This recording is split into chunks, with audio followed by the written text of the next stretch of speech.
Saludos amigos de Tu Sabor Deportivo, les habla John San de este lado. Como siempre, un placer compartir con ustedes en este Tu Sabor Deportivo podcast, que es por YouTube, nuestro canal favorito, hecho por y para ustedes. Así es, porque sin ustedes esto no tendría sentido. Recuerda suscribirte, dale like y dale a la campanita para que no te pierdas ninguno de los videos que subimos ahí. Hoy tenemos un especial ya de los playoffs de Grandes Ligas. Como le prometimos, vamos a analizar cada serie, las series divisionales, cuando lleguen las series de campeonatos y final, la serie mundial. Vamos a saludar de inmediato a nuestro panel, Ángel Ivo Castillo y Benjamín Rodríguez. Saludos, muchachos. Saludos John, saludos Ángel, como siempre un verdadero honor estar en casa en Tu Sabor Deportivo. Saludos muchachos, John, Benjamín, toda la gente que nos ve en el mes que más me gusta del año. Yo sé que mucha gente espera diciembre por aquello de la Navidad. Yo pienso que para los amantes del béisbol, octubre es el más especial porque es el mes de los playoffs. Y en el caso de nosotros los dominicanos o latinos en general que seguimos el béisbol de invierno, también es el mes en el que inicia el béisbol invernal de los países que conforman la Confederación del Caribe. Así que es un mes que yo disfruto mucho y desde ya viendo mucho béisbol de calidad en los primeros días de octubre. Así es, muchachos. Vamos a iniciar rápidamente, hacer un análisis breve, a ir al grano, porque la gente quiere saber los favoritos de esta serie divisionales y quiénes pasarán a la serie de campeonato. Tenemos primero la serie de Houston y los Medias Blancas de Chicago. Dos dirigentes súper veteranos, uno Salón de la Fama, que es Tony La Russa, el otro Dusty Baker, ni se diga el prontuario de Baker, que aunque no ha ganado un campeonato, pero el hombre ha sido uno de los mejores dirigentes de Grandes Ligas, y al final de cuentas creo que sí irá al Salón de la Fama también. Los Medias Blancas de Chicago, un equipo con una ofensiva respetable, un gran picheo, pero tienen de su lado los Astros de Houston, que tienen una buena ofensiva y reforzaron su bullpen también. Bueno, yo particularmente entiendo que los Astros de Houston salen ampliamente favoritos. En primer lugar, tú tienes un equipo que fue la mejor ofensiva de ambas ligas mayores en lo que se refiere a la anotación de carreras. Fueron líderes en carreras anotadas. En adición a eso, tienen una rotación abridora donde tienen a hombres como Lance McCullers Jr., el dominicano Framber Valdez, el veterano Zach Greinke, el venezolano Luis García, que pueden hacer un buen trabajo. Amén de que tienen un buen bullpen que reforzaron con hombres como Graveman, el que adquirieron desde Seattle, y otros hombres que tienen ahí. Además de tener un núcleo ya de jugadores veteranos que tienen mucha experiencia en esto de la postemporada, sobre todo jugando juntos, como es el caso de Carlos Correa, José Altuve, Bregman, Juli Gurriel, el cubano, etcétera. O sea, creo que tienen un núcleo. No se puede subestimar al equipo de los Medias Blancas de Chicago, pero yo también creo, y con esto quizás hago un juicio que podría interpretarse como severo, pero yo creo que los Medias Blancas de Chicago en esa división central de la Liga Americana más bien ganaron por la debilidad más por la debilidad de la división que por la fortaleza de ellos. En resumen, y para dar un favorito, que es lo que la gente quiere, para mí esa serie deben ganarla los Astros en 4 juegos. Yo. Ángel. Sí, yo estoy con Benjamín. Yo creo que lo principal es el núcleo de jugadores veteranos que ya tienen vasta experiencia en este tipo de béisbol que se juega en octubre. Yo creo que el equipo de Houston debe ganar esa serie con suma facilidad, así como lo dice Benjamín. Yo entiendo todo lo que hizo el conjunto de los Medias Blancas de Chicago, pero miren, cuando un equipo colectivamente batea 272 con corredores en posición anotadora en una temporada tan larga, batear 272 para cualquier bateador individual, estoy hablando, 272 con corredores en posición anotadora es algo grande. Imagínense para un equipo colectivamente. Entonces yo pienso que por su ofensiva, como dice Benjamín, el bullpen que fue reforzado, y un picheo abridor que también puede hacer el trabajo. Me parece que los Astros de Houston tienen además el ingrediente de agregado de que este año, con la vuelta de los fanáticos al estadio, yo creo que ellos tienen algo que demostrar. Y yo sé que siempre estará aquella mancha del robo de señas, del zafacón, de todo eso. Y me parece que ellos sienten alguna motivación extra de, ok, este año vamos a demostrar que aquel campeonato no fue por la trampa aquella, sino porque realmente este equipo tiene calidad para eso. Y yo creo que este equipo tiene reales posibilidades de llegar a la Serie Mundial este año. Yo lo doy favorito en esta serie y me adelanto. Yo creo que este es el equipo que por la Liga Americana va a ir a la Serie Mundial. ¿Cómo? Pero vamos a dejarlo para ahorita. Sí. Después, cuando llegue a ser el campeonato, vamos a analizar porque vamos a ver cómo se van comportando los equipos. Pero ya tenemos un equipo al hacer el campeonato, porque yo me voy con Houston. Yo creo que haber reforzado el bullpen también y la ofensiva que tiene Houston, el picheo de Houston se va a imponer para mí por encima de los Medias Blancas de Chicago. La otra serie, Rays de Tampa y Medias Rojas de Boston. Bien interesante porque los Rays de Tampa, señores, cada año sorprenden, un roster que no dice mucho, jugadores que son poco conocidos pero que resuelven. Es como que cada quien pone su granito de arena y en equipo hacen el trabajo. No tienen un cerrador fijo, no creen en preparadores fijos. Sencillamente, ellos dirigen de acuerdo a cómo esté el score. Y así mismo también ponen su alineación, de acuerdo a los matchups que se vayan a dar. Tienen un picheo envidiable. Está el trabajo ahí, hicieron un gran trabajo. El bateo también. Como dije, no tienen quizás esos grandes hombres de poder, excepto ahora Wander Franco, pero todavía que es un novato, donde cada quien hace su trabajo. Los Medias Rojas de Boston, por su lado, tienen una buena ofensiva, pero el talón de Aquiles, el picheo, pueden ganar la Serie Mundial y yo me mantengo diciendo que los Medias Rojas de Boston es el equipo con el peor picheo en los playoffs ahora mismo. Y yo creo que Cora, para lograr ganar esta serie, va a tener que pensar, va a tener que usar muchas estrategias para derrotar a estos Reyes de Tampa que sacan provecho de lo más mínimo del juego. Sí, así es. Yo creo, John, independientemente de las simpatías que uno pueda tener, que uno como persona que habla en los medios, pues tiene también que tener cierta dosis de objetividad y yo creo que no se puede tapar el sol con un dedo. Tampa Bay sale ampliamente favorito en esta serie. Y sale ampliamente favorito porque fíjate, si tú te pones a comparar cada aspecto individual del juego, ofensiva, ventaja Tampa. Señores, Tampa Bay fue el segundo equipo en carreras anotadas solamente detrás de los Astros de Houston. Con todo y eso que tú puedes ver ahí, que no hay promedios de 300, no hay cosas. Pero lo que pasa es que, como tú bien dijiste en tu introducción, ellos alternan jugadores. Por ejemplo, Mike Zunino, el catcher que disparó más de 30 honrones, quizás no le va bien frente a derechos, frente a zurdos, perdón, pero entonces tienen el platón con Francisco Mejía que le va muy bien frente a zurdos. Y así tienen, por ejemplo, a Manuel Margot que le va muy bien contra pitcher zurdo y entonces al otro, no recuerdo ahora el nombre, que le va muy bien contra pitchers del brazo opuesto. O sea, es una cuestión, si tú comparas ofensiva, ventaja Tampa.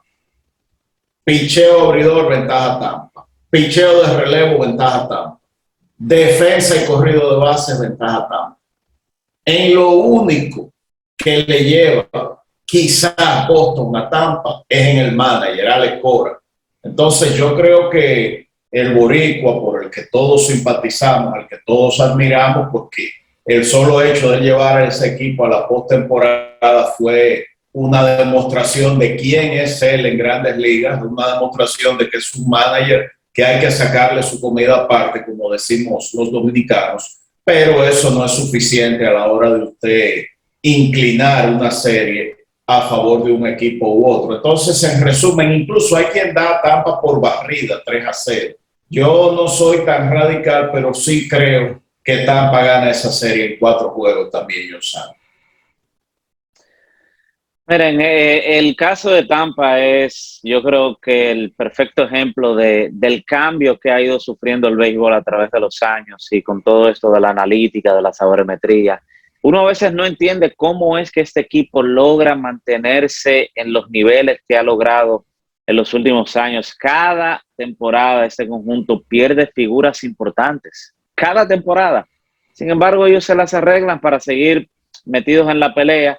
Y en esta serie, en donde yo creo que Benjamín una vez más lo dio todo, yo creo que ellos superan al equipo de Boston en todo, en todos los aspectos. Yo lo que sí pienso es que el equipo de Boston, que ha venido desde el día 1 de esta temporada, demostrando que las cosas se resuelven en el terreno y que ellos realmente tienen, especialmente la ofensiva, para competir con cualquier equipo en grandes ligas.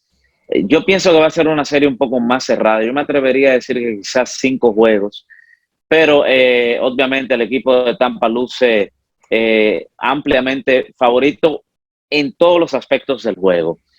Yo pienso que el factor Cora puede influenciar para que esta serie, repito, sea un poco más larga de lo que muchos entienden. Creo que Cora es uno de esos dirigentes de la nueva época del béisbol que todavía usan mucho el instinto. Si ustedes se fijan en otros dirigentes, parece ser que ellos están en un 70-80% basados en la sabermetría, en las analíticas. Sin embargo, Cora como que es uno de que combina muy bien la vieja escuela con la nueva. Y por esa razón yo le doy al equipo de Boston un poquito más de chance de llevar esta serie un poco más profundo, pero independientemente de eso, al final me parece que el equipo de Tampa va a resultar ganador de esta serie. Es un conjunto que, como dice Benjamín, logra aprovechar cada chance que usted le dé. Usted no puede cometer el más mínimo error contra ese conjunto. Ellos saben cómo capitalizar y aunque no tienen, como dijo John, no tienen un abridor establecido para cada juego, no tienen un preparador de mesa, no tienen un cerrador. Es un conjunto que va dirigido por Kevin Cash en el día a día. Es dependiendo del lanzador abridor que van a enfrentar, es dependiendo de la situación que se presente ya de un sexto, séptimo inning en adelante, de la forma en cómo Kevin Cash va a utilizar su bullpen. Y entonces eso lo hace un equipo muy poco predecible también. Yo creo que también ahí ha estado parte del éxito que han tenido de ellos, de que el contrario no puede prepararse en un plan de juego uniforme, de que esto es lo que va a venir en cada cierto momento del juego, porque Kevin Cash y los otros dirigentes que han estado al mando de este conjunto en los últimos años han logrado como confundir al enemigo, y por esa razón ellos se mantienen jugando buen béisbol a pesar de que no tienen esas grandes figuras. El equipo de Tampa debe ganar esta serie, pero me parece que va a ser un poco más apretada de lo que muchos entienden. Mira, qué interesante que ustedes mencionan lo de Tampa. Y Ronnie Linares, en la última serie en Yankee Stadium, yo hablaba con él y él me decía, tú sabes algo, eso es lo que nos gusta a nosotros, que no nos dan favoritos, que dicen que como que este equipo compite, pero que en realidad él me dijo algo clave que mucha gente no se da cuenta, dice Ronnie Linares, el coach de tercera de Tampa, es que los juegos no se ganan solamente en el 9º episodio. Él dice, nosotros creemos en la filosofía de que los juegos se pueden ganar hasta en un tercer inning, cuarto inning, quinto inning. Por eso es que usan esa metodología, el bullpen. Por eso lo mueven y los rotan. O sea, un tipo que tú ves cerrando hoy, fácilmente lo ven en el 5º episodio mañana, porque hay turnos claves en el juego. Y sobre Cora, qué interesante, en Tu Sabor Deportivo en YouTube tenemos una entrevista de Carlos Febles, y Febles incluso dedicó unos minutos a hablar de Alex Cora, de lo que significa Alex Cora para ellos, de cómo Alex Cora es un hermano, un amigo, cómo le enseña cada día, cómo él motiva a sus jugadores, porque hay que decirlo, señores, es el mismo plantel de Boston del 2020, el mismo equipo que fue el peor de la división el año pasado, y este año está ahí en la serie divisional, pero yo creo que Tampa debe ser el favorito. Tampa y Houston para mí deben ir a la serie de campeonato de la Liga Americana. Liga Nacional, vamos inmediatamente hablar de los Dodgers y los Gigantes de San Francisco. Los eternos rivales se enfrentarán en ese 5-3. Los Dodgers de Los Ángeles con el plantel favorito, o sea, el equipo favorito de los últimos años, pero tienen unos Gigantes de San Francisco que, al igual que Tampa, no tienen un roster que enseña mucho. Si usted lee el papel como analista del béisbol sin ver la actuación 2021, usted dice, los Dodgers deben pasear a este equipo de San Francisco, es lo lógico, quitando la actuación de los Gigantes en este 2021, pero todos sabemos lo que hicieron los Gigantes de San Francisco, lo que hizo su picheo, y al igual que Tampa, este conjunto tiene unos bateadores quizás que no enseñan mucho, pero hacen el trabajo y producen las carreras necesarias para ganar un juego de pelota. Mira, esta es una serie que tiene unos ingredientes históricos y de otra índole que la hacen única. Sepan ustedes bueno, que... Benjamín, excúsame, para consuelo de los fanáticos de Nueva York, no se van a quedar sin béisbol porque tienen una serie que históricamente es de ustedes. No, ahí voy. No burlarme de nadie. Esa gente eran rivales desde que eran Dodgers de Brooklyn y Gigantes de Nueva York. Ambos equipos en 1958 se mudaron a la costa oeste, los Gigantes a San Francisco y los Dodgers a Los Ángeles. Desde ese entonces, incluso muchos fanáticos todavía en Nueva York, pues, tienen de alguna manera esa rivalidad, y muchas veces en Nueva York tú ves esa gorra de Brooklyn con esa gorra azul con la B blanca y esas cuestiones. E incluso la gorra de los Mets, la NY, es como parecida a esa que utilizaban los Gigantes cuando estaban en Nueva York. O sea, los Mets se mercadearon en Nueva York como los sucesores de los Gigantes en un momento dado. Bueno, tiene ese ingrediente histórico, pero tiene también el ingrediente particular de que es la primera vez que se enfrentan en una serie divisional de estas. Señores, dos equipos ganadores de más de 100 juegos. O sea, una cosa bastante particular. Incluso en el caso de los Dodgers tuvieron que jugar un juego de wild card, habiendo ganado 105 juegos en la temporada regular. Ya, verdad, con el que ganaron de wild card, pues están parejos en victorias con los Gigantes. Lo que me parece, esta sí me parece que va a ser una serie muy cerrada, porque en un primer momento cualquiera diría intuitivamente que los Dodgers salen favoritos. Tienen a Matt Scherzer, tienen a Julio Urias, tienen a todo ese plantel con Trey Turner, con el otro Turner, con toda una serie de jugadores, tienen bastante buen relevo. Sin embargo, el equipo de San Francisco, de los Gigantes de San Francisco, con Gabe Kapler a la cabeza, pues logró sorprender al mundo del béisbol de una manera muy grata en este 2021, con hombres como Buster Posey, un veterano receptor de 1000 batallas, siempre productivo, un Brandon Bell que no moja pero empapa. O sea, si ustedes se fijan en Brandon Bell, no recibe mucha publicidad, pero el hombre da sus palos, tiene un OPS altísimo, y así pudiera citar otros. Por ejemplo, Evan Longoria, que uno lo recuerda mucho de sus años en Tampa, y así podría mencionar otros. Y entonces, pues, ellos ganan todos esos juegos con un picheo que sorprendió a mucha gente. Por ejemplo, nadie esperaba que un Kevin Gausman tuviera una temporada con una efectividad por debajo de 3 y encabezara esa rotación. Anthony Desclafani con una temporada muy buena también. Logan Webb. Incluso el dominicano Johnny Cueto, que aunque estuvo afectado por las lesiones, pero hizo su aporte de alguna manera. Yo creo que esta serie se va al máximo de 5 juegos y ganan los Gigantes. Bueno, dice un reporte de prensa aquí en Filadelfia que cuando la gerencia completa de los Phillies se reunió para debatir el tema Gabe Kapler, de si mantenían a Kapler en el puesto de manager o lo despedían, el único que se opuso a que lo despidieran era el gerente general que lo había traído a Filadelfia, el gerente general novato también, Matt Klentak, al igual que Kapler, que era un manager novato. Y al final, como sucede hoy en día, en donde los gerentes no tienen el poder absoluto, pues despidieron a Kapler y Clentak siempre decía que en algún momento en Filadelfia iban a valorar los conocimientos de béisbol y la capacidad que tenía Kapler, no solo de ser un buen estratega, sino también de aglutinar un conjunto completo y hacer que todo el mundo marche hacia una misma dirección.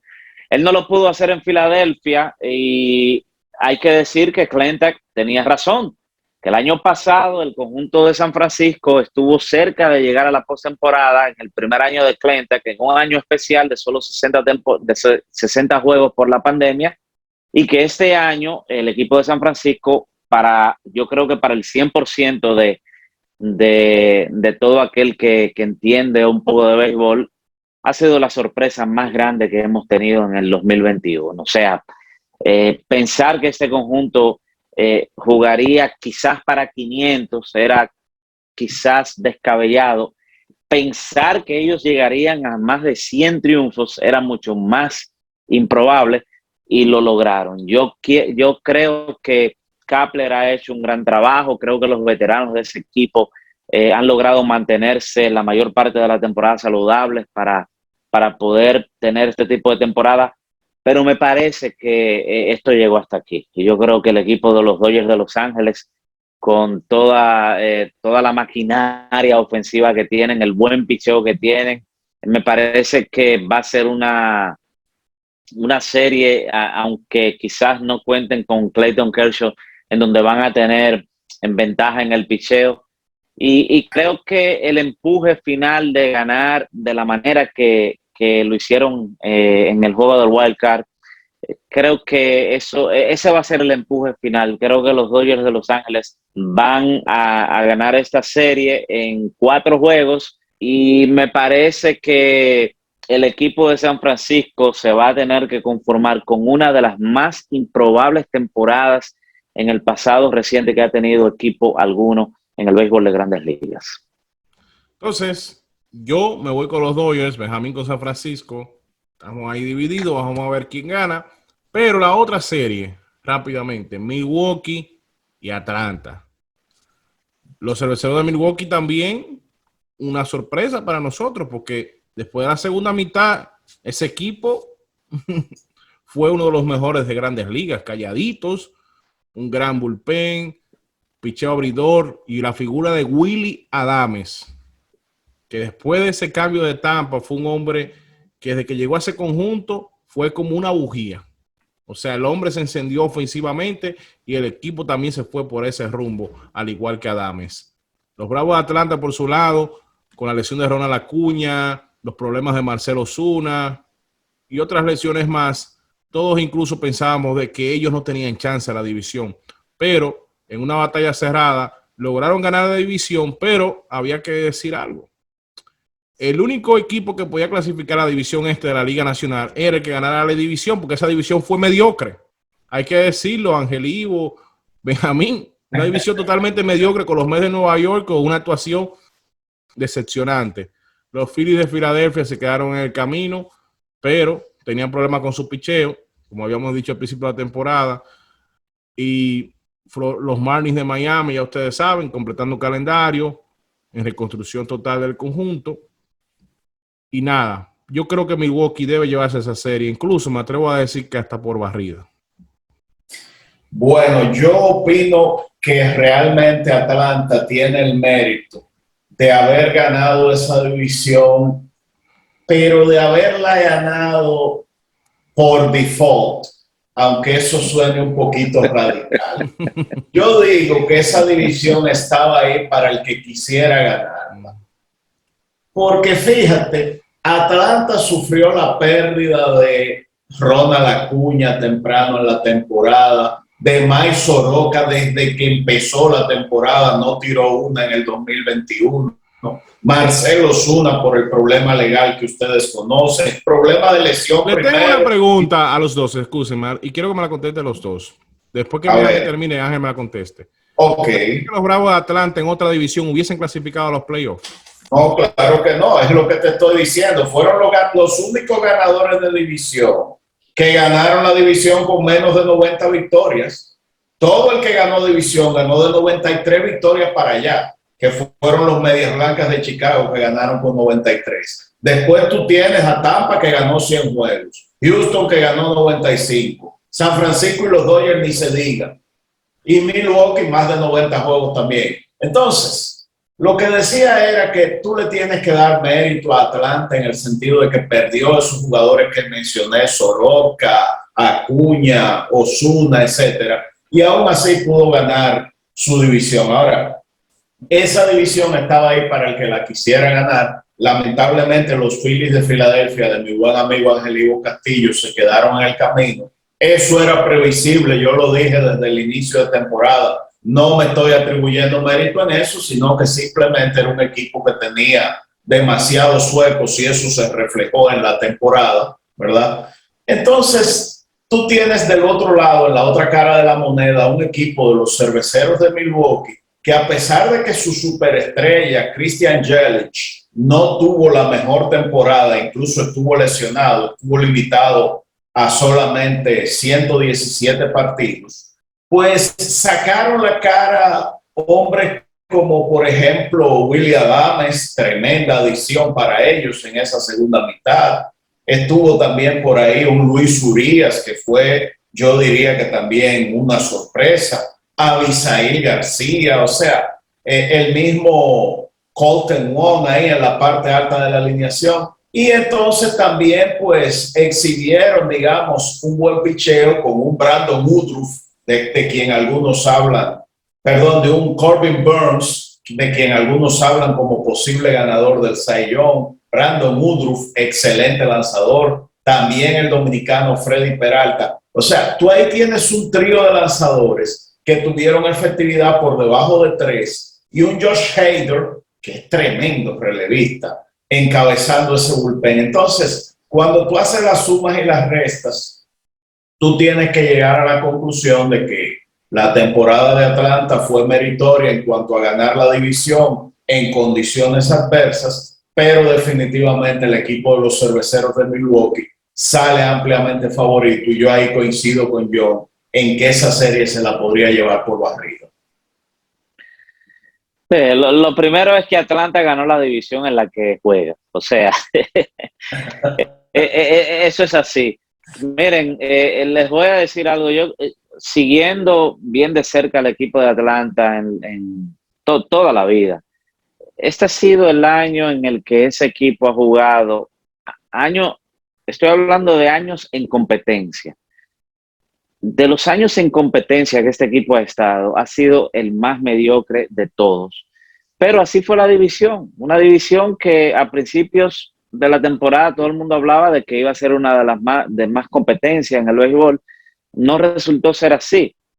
Entonces el equipo de Atlanta hay que darle sus méritos, o sea, perder a Ronald Acuña, como ya lo mencionaron, a Soroka, pues uno pensaba, wow, este es el año de los Phillies, en un año en donde los nacionales no están bien, en donde los nacionales aparentemente al 31 de julio van a vender, y así fue, en donde los Miami Marlins no ofrecen nada y los Mets que siguen jugando muy inestables, pues parece ser que este será el año de los Phillies. Sin embargo, hay que darle todo el crédito a la gerencia de los Bravos de Atlanta. Jorge Soler llegó al equipo, ayudó bastante en la ofensiva.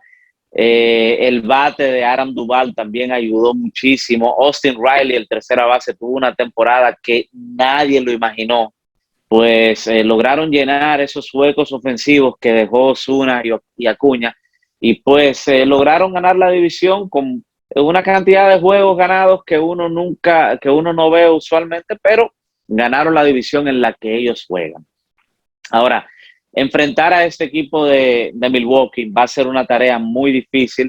Este equipo de Milwaukee luce compacto para jugar esta serie 5-3 con los Bravos de Atlanta. Yo creo que tienen ventaja en el picheo, creo que tienen ventaja en la ofensiva. Me parece que lucen ser un equipo más clutch, que logran batear más oportunamente.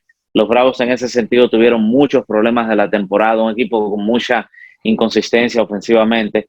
Y creo que sí, que los cerveceros deben ganar la serie, pero yo todavía me resisto a creer que ese equipo de Atlanta vaya a perder por barrida. Yo creo que esta serie por lo menos se va a 4 partidos, pero sí con el equipo de Milwaukee ganándola. Así es, entonces tenemos ya Milwaukee, consenso total, y del otro lado divididos entre Dodgers y Gigantes. Y hay que decir algo, muchachos, antes de irnos. Los Bravos de Atlanta es un digno caso de estudio en Grandes Ligas, porque ese conjunto, cuando tenía esas grandes figuras de Greg Maddux, John Smoltz, Tom Glavine, Chipper Jones, Javi López, etcétera, fue un conjunto que duraron 14 años consecutivos ganando la división y solamente un campeonato en esos años. Eso te dice, John y Benjamín, que cuando tienes la oportunidad de ganar, tienes que ir con todo. Y a veces, especialmente ahora, pero eso no se veía en Ángel y Benjamín, serán los Bravos quizás el equipo que peor juega en los playoffs, porque de verdad que, señores, cuando usted va más de 14 años consecutivos a unos playoffs, o sea, y tener esa actuación mediocre que ellos siempre tuvieron, o sea, con un gran equipo, de verdad que eso sorprende. Bueno, debe ser uno de los equipos con peor porcentaje de ganados en playoffs, precisamente por lo que tú hablas. Pero ahí voy a la idea que tenía. Ganar es tan difícil que cuando usted tiene la oportunidad tiene que ir con todo. Y a veces yo en el béisbol de hoy veo, por ejemplo, voy a poner este ejemplo del mes de septiembre. Ya en la segunda semana de septiembre, aquí en Filadelfia, hubo una salida de Zach Wheeler, que fue el mejor lanzador de los Phillies, en donde él terminó el sexto inning con 97 lanzamientos. Es el as de la rotación. Tiene 97 lanzamientos. Tienes al equipo metido en pelea. No me puedes decir que Zach Wheeler, como el lanzador número 1 de la rotación, no puede ir por lo menos 110, 115 lanzamientos. Y entonces Girardi decide sacarlo luego de 6 innings porque tiene 97 lanzamientos y porque piensa que lo va a necesitar más adelante con el equipo metido en pelea. Bueno, si lo descansaste o fuiste o trataste de ser económico con él en los meses de abril, mayo, junio, julio y agosto, fue precisamente para esta parte de la temporada. Cuando estás metido en pelea, no puedes limitar los lanzamientos de tu principal lanzador abridor. Tienes que ir con todo, porque ganar en el béisbol, señores, es muy difícil. Los Bravos de Atlanta es uno de esos perfectos ejemplos de que cuando usted tiene la oportunidad, tiene que ir con todo. Mira, yo ahí coincido plenamente con Angelito. Incluso hay una idea que yo secundo totalmente. Ganar es tan difícil, señores, y en el caso de Atlanta, tú tienes que los Bravos, señores, en esa década de los 90, fueron 5 veces a la Serie Mundial y solamente ganaron una en 1995. Ahora, ¿quiénes se le atravesaron las otras 4 veces? Los Azulejos de Toronto, que ganaron esa Serie Mundial de 1992 contra ellos. Me recuerdo que fue dejando en el terreno al equipo. Los Yankees de Nueva York, que se le atravesaron en el 96 y en el 99, ¿verdad? Entonces, también la huelga del 94, que era la temporada en la que ellos no estaban al frente en la división, eso afectó mucho. O sea, ganar es muy difícil. Grandes Ligas ahora mismo, en este momento, está en la etapa competitiva más fuerte que puede haber. O sea, no existe esa disparidad, esa imposibilidad para franquicias, aún de bajo mercado, aún de bajo presupuesto, meterse en la postemporada de Grandes Ligas y ganarlo todo. Señores, nosotros estamos descartando prácticamente, por ejemplo, a un equipo como los Bravos de Atlanta. Y a lo mejor usted se sorprende y ellos ganan como nunca ganaron con Greg Maddux, o ganaron muy poco con Greg Maddux, Tom Glavine y ese grupo. Señores, San Francisco, los Gigantes de San Francisco que están ahí en postemporada, Nunca ganaron con ese grupo de Juan Marichal, Willie Mays, Willie McCovey, Orlando Cepeda y compañía. Pero ganaron en 2010, 2012, 2014 con Buster Posey, con Marco Scutaro, con Juan Carlos Pérez, señores. Juan Carlos Pérez jugó con ellos. Con Juan Carlos Pérez, con Javier López Boricua, etc. Entonces, ganar es muy difícil. Es el mensaje final que quiero destacar. Gracias, amigos. Así que ya lo saben. Series divisionales. Volvemos otra vez a hacer este podcast para la serie de campeonato. Hasta la próxima.